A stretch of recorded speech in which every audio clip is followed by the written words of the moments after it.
반갑습니다. 9월 25일 주일 큐티 스케치 시간입니다. 오늘 본문은 창세기 27장 30절부터 46절까지의 말씀입니다. 오늘 본문은 이렇게 시작합니다. 이삭이 야곱에게 축복하기를 마침에 야곱이 그의 아버지 이삭 앞에서 나가자 곧 그의 형 에서가 사냥하여 돌아온지라. 오늘 본문은 아버지를 속인 야곱이 아버지 이삭에게 축복 기도를 받고 나서 그 기도가 끝나고 나서 벌어진 일을 소개합니다. 우리가 잘 아는 내용이죠. 올 것이 왔습니다. 속였고 철저히 속였고 아버지는 둔했고 그리고 축복 기도를 해버린 상황. 에서의 반응이 어떨지. 그리고 그것을 속여서 아버지에게 축복 기도를 가로챈다면 어떤 일이 벌어질지 어떤 예상을 했는지는 잘 몰라요. 최악의 경우 어떤 사단이 날지 몰랐겠죠. 근데 이제 기대하기는 보통 사람들의 기대는 그런 거잖아요. 그래도 그냥 큰일 없이 지나가기를. 내가 속이긴 했지만 이게 특별하게 문제가 되지 않고 그냥 묻혀서 지나가기를 그렇게 바라죠. 그런 기대가 있을 겁니다. 그런데 어떤 일이 벌어졌습니까? 33절을 보니까 이삭이 심히 크게 떨며 자기가 기도해 준 사람이 야곱인 걸 알게 됐어요. 진짜 에서가 왔으니까요. 그러자 처음 보였던 반응이 부르르 떠는 겁니다. 여러 가지 의미가 있을 거예요. 왜 떨었을까요? 속았다는 것. 그것도 자기 아들에게. 근데 자기 아들이 나는 당신의 아들입니다. 아들인데 작은 아들이 큰 아들이라고 말하는 거죠. 그리고 축복 기도를 해버렸다는 것. 그래서 오늘 본문에도 나오지만 더 이상 축복할 것이 없다. 축복할 것이 남지 않았다. 그래서 힘이 크게 떨었습니다. 자식에게 속은 것. 그리고 정작 축복 기도를 하고 싶었던 사람은 누구냐면 에서였어요. 에서에게 해주고 싶었어요. 왜냐하면 그를 사랑했기 때문에. 그런데 그 모든 자기의 생각이 다 틀어져 버렸고 큰 배신감을 느꼈겠죠. 그래서 힘이 크게 떨었어요. 아들 에서는 어떻게 됩니까? 36절에 에서가 그의 아버지 말을 듣고 소리질러 슬피 울며 통곡하는 내용이 나옵니다. 아버지도 통곡한 거죠. 자식에게 배신을 당하는, 속임을 당하는. 아버지도 통곡하고 아들도 통곡하는 일이 벌어집니다. 그리고 통곡하면서 이렇게 이야기합니다. 내게도 축복해 주세요. 내게도 축복하소서. 이삭이 이르되 네 아우가 와서 속여 네 복을 빼앗았도다. 나에게는 축복할 것이 남지 않았습니까? 남지 않았다. 여러분, 이 광경을 지켜본 어머니 리브가는 어땠을까요? 어머니 리브가도 울었을 거예요. 마음으로 통곡했을 겁니다. 이 광경을 또 지켜보고 이 결과를 지켜본 야곱은 어땠을까요? 속인 당사자. 그래도 내가 복을 차지했다 하는 그런 안도감이 있었을까요? 아닙니다. 죄의 결과, 이 속임의 결과가 그 파장이 얼마나 클지 아마 예상을 못했을 거예요. 물론 모든 것을 감수하고도 이 복을 받겠다라는 그런 집념이 그의 마음을 어떻게 했는지는 모르겠지만 속임, 가족들이 한두 사람을 속이고 속임을 당하고 그래서 울고 죽이고 싶은 마음이 생기는 모두를 슬프게 하는 그런 속임의 역사. 그런 속임의 역사 안에서 우리가 또 탄생하고 자라고 그리고 그것을 반복하는 것은 또 아닌가 하는 생각을 해봅니다.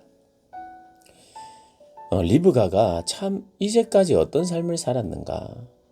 이제까지 특별히 형 에서가 헷 족속, 그것도 여자를 2명을 아내로 두는 것 때문에 그 삶이 정말 힘들었다고 이제 오늘 본문 마지막 46절에 이야기하죠. 리브가가 이삭에게 이르되 내가 햇사람의 딸들로 말미암아 내 삶이 싫어졌거늘 야곱이 만일 이 땅의 딸들과 곧 그들과 같은 햇사람의 딸들 중에서 아내를 맞이한다면 내 삶이 내게 무슨 재미가 있으리요. 아들의 결혼 문제 때문에, 이방인과의 결혼 문제 때문에, 그것도 2명의 여인을 데리고 온 것 때문에 그 가족이 많이 힘들었다는 것이에요. 그래서 아버지 이삭에게 야곱을 보내겠다 이렇게 이야기하는 거죠. 이제 에서가 야곱을 죽일 것 같으니까. 근데 우리가 지금 누구 이야기를 이렇게 듣고 보고 읽고 있나요? 우리가 아브라함 이야기를 보고 들었고요. 그다음 이삭의 이야기잖아요. 그리고 이삭과 야곱의 이야기잖아요. 그들의 일화. 근데 이 3명은 누굽니까? 이스라엘에게 있어서는 여호와 하나님 전에 수식어로 붙이는 그런 사람이에요. 아브라함과 이삭과 야곱의 하나님, 이삭과 야곱의 하나님이라고 불리는, 하나님을 찾을 때 이스라엘 백성들이, 그의 후손들이 이삭의 하나님, 야곱의 하나님이라고 찾았던 그 이름이에요. 근데 그들이 지금 어떻게 하고 있습니까? 심히 통곡하고 있고 심히 부릅떨고 있고 아버지를 속이고, 그런 사람들이 여호와의 이름 앞에 수식어로 붙는, 하나님을 소개하는 중요한 수식어가 되었어요. 아브라함과 이삭과 야곱의 하나님은 결국 어떤 하나님입니까? 우리 조상들의 하나님이란 뜻이요. 근데 어떤 조상입니까? 부족한 조상들, 부족한 사람들. 이렇게 속이기를 잘하는, 특별히 야곱, 속이기를 잘하는 사람의 하나님이래요. 그 은혜가 되죠. 은혜가. 속임의 후손이기도 한데 우리가 그 하나님, 우리의 하나님이 될 수 있다는 거죠. 내가 속이고, 내가 부족하고, 내가 연약하고, 죄로 말미암은 그 결과를 예상치 못하다가 엄청난 결과를 내가 경험할 때, 하나님은 나의 하나님이 아닐 것 같고 더 이상 나의 하나님이 되지 못할 것 같을 때, 아브라함과 이삭과 특별히 야곱의 하나님이라면, 여전히 속였던 그 사람의 하나님이었다면 나에게도 하나님이 될 수 있는, 참 우울한 이야기예요. 사실 온 가족이 지금 울고 있는, 그리고 리브가는 형, 자기의 맏아들 때문에 많이 힘든 상황이었고, 야곱을 봐도, 자기를 봐도 힘들고 눈물 흘리는 삶이에요. 그래서 생이별을 합니다. 44절을 보면 네 형의 노가 풀릴 때까지 너는 하란으로 떠나가 있으라. 하란이 어디입니까? 리브가의 고향이에요. 그래서 오빠가 사는 라반 오빠가 사는 곳으로 가라. 하란으로 가라. 그래서 이렇게 이야기하죠. 네 형의 노가 풀리기까지 몇 날 동안 그와 함께 거주하라. 형의 화가 풀리면 내가 사람을 보내서 그때 네가 오면 되겠지. 그렇게 이야기를 합니다. 그런데 창세기를 살펴본 결과가 어떻게 됩니까? 이것이 마지막이에요. 어머니 리브가와 야곱은 생전에는 만나지 못합니다. 생이별을 하게 되고 20년 후에 돌아왔을 때는 리브가는 이미 죽은 상태. 생이별.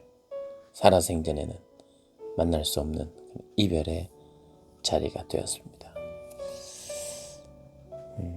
그럼에도 오늘 이 본문에서 약간 희망적인 그런 문구가 바로 46절이에요. 햇사람의 딸들로 말미암아 내 삶이 싫어졌거늘 야곱이 만일 이 땅의 딸들과 곧 그들과 같은 햇사람의 딸들 중에서 아내를 맞이하면 내 삶이 내게 무슨 재미가 있겠습니까? 우리는 이방인과 결혼하면 안 되는, 하나님이 불러서 약속하시고 그 약속을 이루어 가야 될 사람인데 라고 하는 어떤 신앙적 요소, 신앙적 어떤 미래를 바라보는 그런 어떤 희망이, 비록 야곱이 죄를 지었고 속였고 의도적으로 속였고 여호와의 이름을 들먹이면서 속이는 것에 성공을 했으나 그것이 참 하나님 보시기에 악하고 그리고 그것은 너무 치명적인 것이지만 그럼에도 불구하고 야곱이 그 땅에 있는 햇사람, 햇 여인과 햇 족속의 여인과 결혼하지 않는 길이, 물론 에서를 피하는 것도 중요하지만 오히려 이런 피하는 것을 통해서 너는 형처럼 햇 족속과 결혼하지 말고 고향 땅에서 우리의 족속과 결혼을 할 수 있도록 그렇게 길을 내어가는, 어떤 면에서는 좀 부족하고 문제가 있고 그렇지만 그것으로 말미암아 도망갈 수밖에 없는 신세지만 어쩌면 실패 아닌 실패 같은 길을 가야 하지만 그 길이 또 한편으로 주님이 기뻐하시는 어떤 삶의 선택을 할 수 있는 길이라면 그 길 속에 하나님은 또 새로운 길을 여시고 우리를 회복해 나가시는, 물론 야곱은 거기서도 회복이 안 됩니다. 일단은 또 속이는 일들이 있고 또 그렇게 자기 인간적인 방법과 기술로 살아가려고 해요.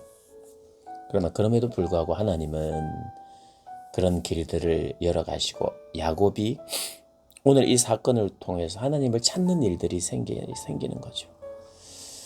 그래서 신앙적 미래에 대한 또 희망의 한 부분들을 성경은 우리에게 보여주면서 마무리를 합니다. 사랑하는 여러분, 우리 너무 부족하고 또 우리의 연약함이나 우리의 죄가 이렇게 극복된 것 같아도 다시 범죄하고 동일한 문제 때문에 넘어지기도 하잖아요. 속이는 또 다시 이렇게 그런 자리에 우리가 가기도 하는데 그럼에도 불구하고 여전히 우리의 하나님입니다. 야곱의 하나님입니다. 여러분 오늘 본문을 통해서 이거 가슴에 새기시길 바라요. 참 추하기로는 누구보다 자신 있는 우리 자신, 죄 짓는 것으로는 참 누구보다도 탁월한 나 자신의 모습이 혹시 있어도 야곱과 같아도 성경은 창세기 안에서 야곱의 하나님이라고 이야기해요. 이스라엘의 하나님이에요. 저와 여러분의 하나님이십니다. 그 하나님 부르십시오. 여전히 아브라함과 이삭과 야곱의 하나님, 그 하나님을 부르시면서 하나님의 길을 또 찾고 하나님을 찾는 여러분 되시길 주님의 이름으로 축복합니다.